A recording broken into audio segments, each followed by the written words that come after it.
Never could I have imagined that our paths would cross again, leading me to uncover a shocking truth. My name is Ashley, and I'm 35 years old. For the past decade, I dedicated myself to being a full-time wife, supporting my husband Sam with unwavering dedication. Though we never had children, we always believed our love was more than sufficient. A fulfilling life didn't hinge solely on parenthood. But then, Sam changed. Looking back, maybe it was his true nature finally surfacing. You see, my parents divorced when I was young, and I was raised by my father. During my teens, he confided in me the reason for their split: different personalities. At the time, it seemed trivial to end a marriage over such differences. But as I grew older, I painfully realized how crucial compatibility is.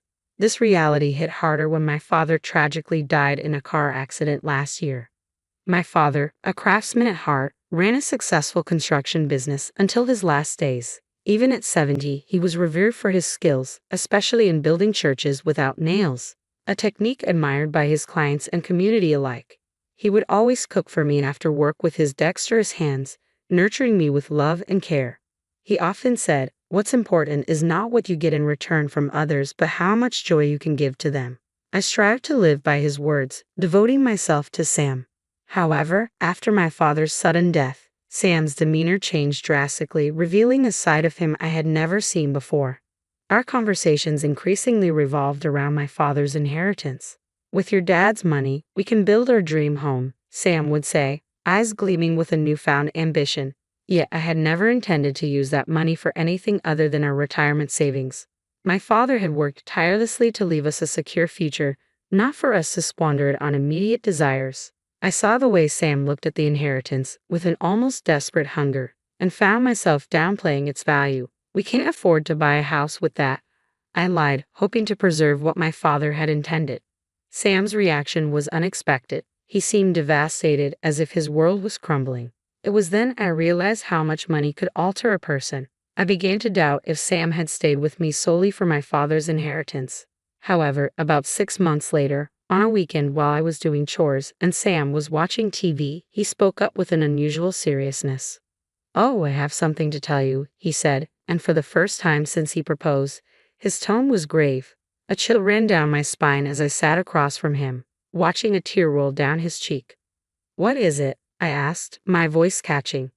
"I realize I've made you feel like I'm only interested in your dad's money," Sam began. "We don't have children, so we should be enjoying our time together, but I haven't put in the effort. Thank you for always being there, even though I leave all the housework to you and we rarely go out on my days off." His words stirred a mix of emotions in me, joy at his acknowledgement and regret for ever doubting him. Tears of both joy and remorse streamed down my face as Sam gently hugged me, his eyes reflecting the same warmth that drew me to him in the beginning. In that moment, I felt deeply grateful that I had married him.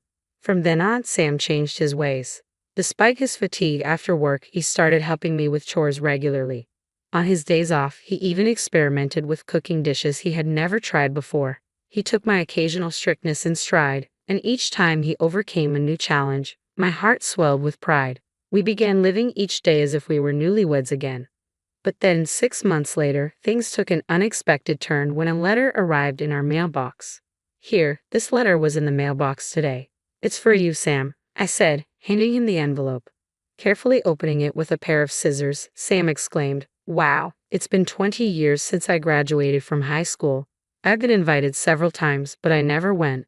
Inside was an invitation to a reunion from his high school friends. I knew Sam had been invited to these reunions numerous times since we married, but he always declined out of consideration for me, knowing I had no ties to his classmates. This time, however, I encouraged him earnestly. "You should definitely go this time. Don't worry about me. Go and enjoy yourself with your old friends," I insisted. After some hesitation, Sam finally agreed to attend the reunion, which was scheduled for a month later. He began preparing for it, a rare occasion for him since he seldom socialized outside our relationship. His wardrobe lacked stylish clothes, and his hairstyle was usually unkempt. He explained that he felt no pressure to dress up around me because he could be completely himself. I've never been particularly fashion savvy, believing that inner qualities matter more than appearances. However, with the reunion approaching, our outings together turned into regular visits to men's clothing stores. I realized Sam's sudden interest in fashion was spurred by the upcoming event. Since the invitation arrived, Sam started coming home late from work. Normally punctual, he would arrive by 7 p.m., but it became common for him to return past 9 p.m., citing overtime. I trusted his explanation, though I hadn't seen our financial statements recently. Sam managed them and felt uneasy about questioning him. 3 days before the reunion, with only 2 weeks left, Sam came home and asked me to sit with him in the living room. "Michelle, my sister," he began. "She just broke up with her boyfriend and has been staying with a friend. But the friend's husband is returning next month, and she'll have nowhere to stay. I need to help my sister out." I understood Sam's concern for his sister very well. I have a younger brother who currently works overseas, and even after my marriage, I often worry about him and keep in touch. He's reliable, much like our father was, but sometimes too trusting and easily taken advantage of. Protecting him feels like my duty. So when Sam asked for help with his sister, I empathized deeply, but since our wedding, I hadn't met or spoken to her. I hesitated to use my father's inheritance for someone I barely knew, so I kept quiet about it. "Didn't your father love helping people? Why won't you help my sister?" Sam pleaded, confirming my suspicions that he wanted to use the inheritance. He desperately urged me to allocate a portion to Michelle. However, I remained steadfast in my decision. "As I told you before, I have no plans to use my father's inheritance. I've decided to save it for when we might truly need it," I insisted firmly.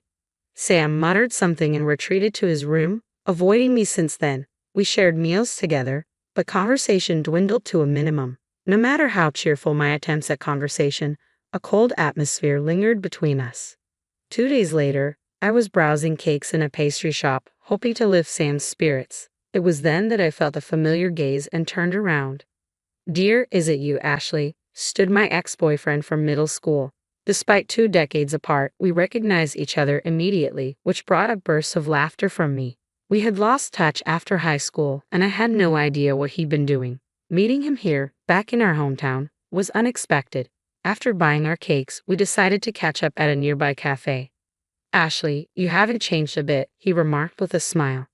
"Neither have you. It's hard to believe it's been 20 years, I replied, feeling the exchange refreshing and out of the ordinary. We chatted and laughed for a while, reminiscing about old times. However, when the topic shifted to love stories, his expression suddenly darkened, leaving me unsure how to respond. "I recently broke up with my girlfriend, and all I do is regret it," he began. "Why did you break up?" I asked, curious to hear his side. "I couldn't provide her the emotional support she needed," he admitted. For a moment, I wondered if she was cheating, but what she said next resonated deeply with me. He went on to explain that his ex-girlfriend had a fragile constitution, unable to work long hours, and thus only held part-time jobs. Despite knowing this when they started dating, as he found success in the marketing industry, she struggled to keep pace. "I could provide a luxurious life," he told her, and reassured her that she shouldn't blame herself for not working as much. However, she never seemed to believe him, constantly in tears. Listening, I felt a pang of empathy for his ex-girlfriend. "You were just boasting about your achievements and putting pressure on her," I interjected. "She probably didn't want a lavish lifestyle. She likely felt lonely because you were too absorbed in your work." His busy schedule meant he only went home twice a week and didn't text her daily. Hearing this, I couldn't help but raise my voice. How did she tolerate that? If I were her, I would have ended things too. No matter how busy you are, neglect like that is unacceptable. You knew her limitations. Why did you care for her more? As the truth sunk in, I couldn't help but draw parallels to my own marriage, especially around our 3rd year together. I was struggling with infertility treatments and sank into a deep depression, both physically and mentally drained. Despite this, my husband, who claimed to be occupied with work, never once checked in to see if I was okay. After I finally expressed my pain, he apologized and made efforts to improve. The hurt from that time lingers painfully in my memory. Seeing how desperate I was, my ex-boyfriend seemed to realize his own mistakes. He confessed he wanted to reconcile with his ex but lacked the courage to act. Wanting to help him, I listened to his grievances about my husband, and we spent time together consoling each other. At least that's what I believed. However, a shocking revelation left me stunned. My ex revealed that his older brother's wife was extremely cold-hearted despite being a stay-at-home wife. She neglected household chores and wasted money on nights out, pushing him towards considering divorce. Shocked by this story, I sympathized deeply. That's awful. I can't believe he's putting up with her, I commiserated. Yeah, that's why he's secretly planning to let loose at an upcoming reunion, my ex explained. The word reunion struck a chord. Comparing details about his brother's situation and my own husband's behavior, a shocking truth emerged. His recent ex-girlfriend was none other than my husband's sister, Michelle. We were both left speechless by this bizarre coincidence. Sharing everything about our troubled marriages, my ex became visibly upset on my behalf. Your husband is lying. He's using his sister to gain access to your father's wealth, he concluded angrily. We decided to confront my husband the following day. Knowing his usual work hours, we tracked his movements. He left his office 10 minutes later than usual and headed towards an unfamiliar mountain lodge. There, we witnessed him being warmly greeted by a woman, clear evidence of his infidelity. Realizing how hard it would be to gather solid proof ourselves, we opted to hire a private investigator. Upon our return to the lodge, we discovered another unforgivable truth. My husband had purchased the lodge for $70,000 in cash, hiding this financial move from me. To add insult to injury, a woman with children was living there, seemingly to repay his debt. It became clear he was planning to exploit my ex-girlfriend, who is his own sister, in some sinister scheme. I'm glad you didn't give him the money, Ashley. If you had, it would undoubtedly have been spent on his mistress, my ex-boyfriend remarked solemnly. You're right. I never imagined he would hide such a large sum from me. It feels like he's mocking me, I replied bitterly. Maybe we should confront him together, I suggested. My ex-boyfriend agreed, and together we reached out to his ex-girlfriend. Tearfully, she asked why he had contacted her, but when we revealed what we had discovered, she immediately wanted to meet me. The next day, the three of us shared our first meal together at a family restaurant, our eyes bright with relief at our long-awaited reunion. I'm sorry I haven't seen you since the wedding. My brother told me not to meet you because you hate me, Michelle said, her voice filled with remorse. Wait a minute, I never said I hated you. I even suggested to Sam that we should go on a trip together with you, I responded, the realization dawning that Sam had been the one to create a rift between Michelle and me. From the beginning of our marriage, Sam had been deceiving me, and I blamed myself for trusting him. Tears of regret flowed uncontrollably. Seeing me in such distress must have stirred deep emotions in both of them. In the quiet moments that followed, the three of us shared tears together. Speaking on behalf of my ex-boyfriend, I conveyed his feelings to his ex-girlfriend. She admitted her own flaws, saying, I had a strange kind of pride. I ended up envying my boyfriend's success at work, and as a result, I couldn't be honest and rely on him. It was a sobering realization that a small misunderstanding or assumption between a man and a woman could lead to significant tragedy. From that moment on, they vowed to communicate with greater understanding and consideration for each other. Eventually, they reconciled and got back together. I'm relieved, I finally admitted, feeling a weight lifting off my shoulders. I had been pondering what to do if things didn't work out, but I'm relieved that everything turned out fine in the end. Despite the trouble my brother has caused, thank you for helping me. Now it's our turn to support you, my ex-boyfriend said sincerely. 3 days later, the moment arrived to take action. While my husband cheerfully headed off to his reunion, I began packing my belongings. The reunion was set at an inn about 2 hours away by car, with an overnight stay planned until the next evening. Thanks to the assistance of my ex-boyfriend and his girlfriend, I had extra time to carefully sort through and discard the photos that once held cherished memories with my husband. It struck me how love can change. It felt oddly refreshing to let go despite the sentimental value attached to those pictures. In our previous discussions, we decided to sell our house first. It was heartbreaking to part with this place that held so many memories of my father, but I knew he would understand. The following morning, I arranged for a moving company to transport our belongings to my husband's parents' house, accompanied by my ex-boyfriend and his girlfriend. We went to confront my husband and his parents with the truth. Upon hearing our account, my husband's parents were furious. We didn't raise a son who deceives his sister and wife like this, they exclaimed, pledging to sever ties with him while embracing me as their true daughter. That day, we spent a pleasant time together at their house. The next day, I received a call from my husband, announcing the end of the reunion and his return. As expected, his voice turned confrontational the moment I put him on speakerphone. You're not going to give me the house even though I'm trying to take care of my sister, he demanded. No, I'm not, I replied firmly. Then get out of the house by the end of today, he retorted. In the past, I might have been reduced to tears by such words, but this time, I remained composed. I now had strong allies in my ex-boyfriend and my husband's family. Realizing his attempts to regain control were futile, my husband shifted tactics, trying to appease me with pleasantries. However, it was too late for reconciliation. Hours later, he called again, panicked and breathless.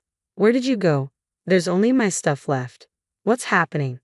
Suddenly, his sister's voice pierced through the phone, accusing him. It's disgusting how you're trying to turn Ashley's house into a love nest with your mistress. Confusion gripped my husband, and the room fell silent for a moment. After a brief pause, he erupted in a voice tinged with disbelief. Michelle, is that you? Why are you with Ashley? What's going on? I have nothing to say to a brother who betrays his wife without hesitation. Anyway, I'm coming home now, Michelle replied acidly, ending the call abruptly. An hour later, she returned with divorce papers signed by my husband Sam. That marked the end. Our family home would be sold in 3 days, and I would receive alimony from Sam. It was a chaotic turn of events, but I believed it was for the best. Since then, I have been staying at my ex-husband's family home, focusing on studying for the caregiving certification I had always wanted to pursue. Meanwhile, my ex-husband sold his log house and now lives quietly in a small apartment with the woman he had an affair with. I feel refreshed and content, knowing that if she's satisfied with him, they can have each other. I am confident that a better person than my ex-husband will enter my life. Keep going, Ashley, I remind myself daily, embracing the fulfilling life I now lead.